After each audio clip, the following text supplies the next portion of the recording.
প্রথম কথা তো বলি, কারা ভ্রমণ করতে যায়। ভ্রমণ করতে গেলে দেখতে হবে হাতের এই জায়গাতে রেখা আছে কিনা। ছোট ছোট যদি এরকম রেখা থাকে তাহলে বুঝবেন যে আপনি কোথাও ভ্রমণ করতে যেতে পারেন। অবশ্যই এটা কিন্তু দেশের মধ্যে, বিভিন্ন জায়গায় আপনি বেড়াতে যেতে পারেন। যদি বিদেশে যাওয়ার চিন্তা থাকে তাহলে দেখে নিন এটি আয়ুরেখা। এই আয়ুরেখা থেকে কোনো রেখা এরকম চন্দ্রক্ষেত্রে চলে এসছে কিনা। এটি তাহলে বিদেশ ভ্রমণ, দেশের বাইরেও ভ্রমণ বোঝায়। এবার ভ্রমণ করতে গিয়ে আমরা দেখলাম যে অনেকে বিপদে পড়ে এবং অনেকে মারাও যায়, নানা রকম অসুবিধার মধ্যে পড়ে। কেন তারা এই ধরনের অসুবিধার মধ্যে পড়ে? আয়ুরেখা থেকে যদি ভ্রমণ রেখা বের হয়, এই যে আয়ুরেখা, এখান থেকে ভ্রমণ রেখা বের হয়েছে দেখতে পাচ্ছেন, তাতে যদি জপ চিহ্ন থাকে, ধরুন এতে একটা এরকম জপ চিহ্ন রইল। আবার দেখাচ্ছি, একটি আয়ুরেখা, এখান থেকে ভ্রমণ রেখা বেরিয়েছে, এতে একটা জপ চিহ্ন রইল। তাহলে কিন্তু আপনি জলপথে যেতে পারেন, জলপথে বা বিদেশে যেখানেই যান না কেন সেখানে গিয়ে আততায়ীর দ্বারা নানাভাবে আঘাতপ্রাপ্ত হতে পারেন যদি জপ চিহ্ন থাকে। কিন্তু এই ভ্রমণ রেখায় যদি একটা চতুষ্কোণ চিহ্ন থাকে, ধরুন আপনার এখানে জপ চিহ্ন রয়েছে, তার সাথে এরকম একটা চতুষ্কোণ চিহ্ন রইল, তাহলে কিন্তু আপনি বেঁচে যাবেন সেই অসুবিধা থেকে। অর্থাৎ আপনি প্রবলেমে পড়লেও সেখান থেকে ঠিক বেরিয়ে চলে আসতে পারবেন।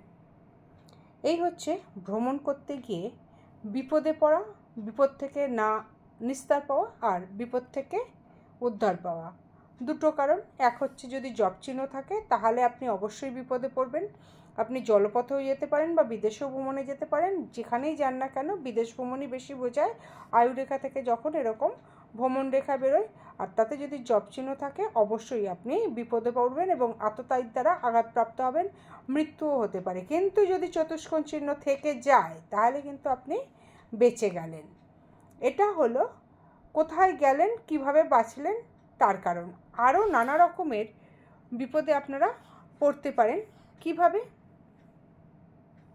ধরুন মণিবন্ধ থেকে একখানা রেখা সোজা উঠে গেল, উঠে চলে এলো, এটি মণিবন্ধ, এইখান থেকে সোজা একটা রেখা উঠে চলে এলো, অথবা এখান থেকে একটা সোজা রেখা চলে এলো, এটা হচ্ছে আয়ুরেখা। এখানে এসে ঠেকলো।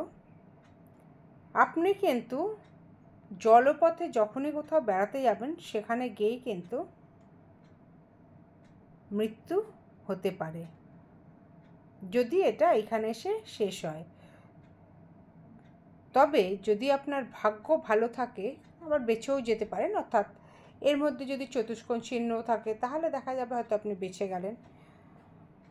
সবসময় চিন্তা করবেন খারাপটার কথা, খারাপটা কিন্তু হতেই পারে, তো সেটা থেকে বাঁচতে হবে। মণিবন্ধ থেকে কারা লাভবান হয়? মণিবন্ধ থেকে যদি কোনো রেখা চন্দ্রের ক্ষেত্রে আসে তাহলে এরা বিদেশ ভ্রমণ করতে গেলে কিন্তু বিপদে পড়লে পরেও সে ঠিক বেঁচে যায় এবং সেখান থেকে প্রচুর পরিমাণে অর্থ উপার্জন করে নিয়ে আসে। যদি ধরুন কেউ চাকরির জন্য বিদেশে গেল, বিদেশে গিয়ে সে বিপদে পড়লো, আপনাদের হরস্কোপেও থাকে, হরস্কোপ দেখলেও বুঝবেন যে বিপদে পড়বেন কি না।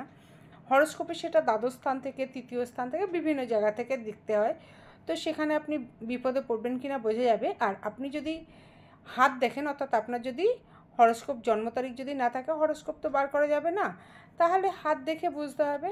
তো এইভাবে যদি রেখা বের হয় তাহলে কিন্তু আপনি অবশ্যই ভ্রমণে যাবেন, সেখানে গিয়ে বিপদেও পড়বেন, আবার সেই বিপদ থেকে উদ্ধার হয়ে আপনি বেশ আর্থিক উপার্জনও করে আনতে পারবেন।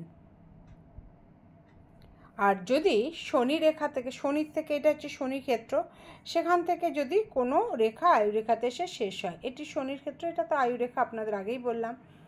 এই শনির ক্ষেত্র থেকে কোনো রেখা যদি এরমভাবে আয়ুরেখাতে চলে আসে, আর যদি ভ্রমণ রেখা থাকে, তো এখানে তো ভ্রমণ রেখা থাকে, আপনাদের আগেই বললাম যে এই ধরনের ভ্রমণ রেখাগুলো হয়, তো এই ধরনের ভ্রমণ রেখা রয়েছে, আপনি ভ্রমণ করতে যাচ্ছেন, কিন্তু এই ধরনের রেখা যদি শনির ক্ষেত্র থেকে চলে এসে আয়ু রেখাতে মেশে, সেক্ষেত্রে ভ্রমণকালে নানাভাবে আঘাতপ্রাপ্তি হবেই এবং খুব সাবধানে থাকা দরকার। এরা বিদেশে গেলে সেখানে গিয়েও কিন্তু সাবধানে থাকতে হবে।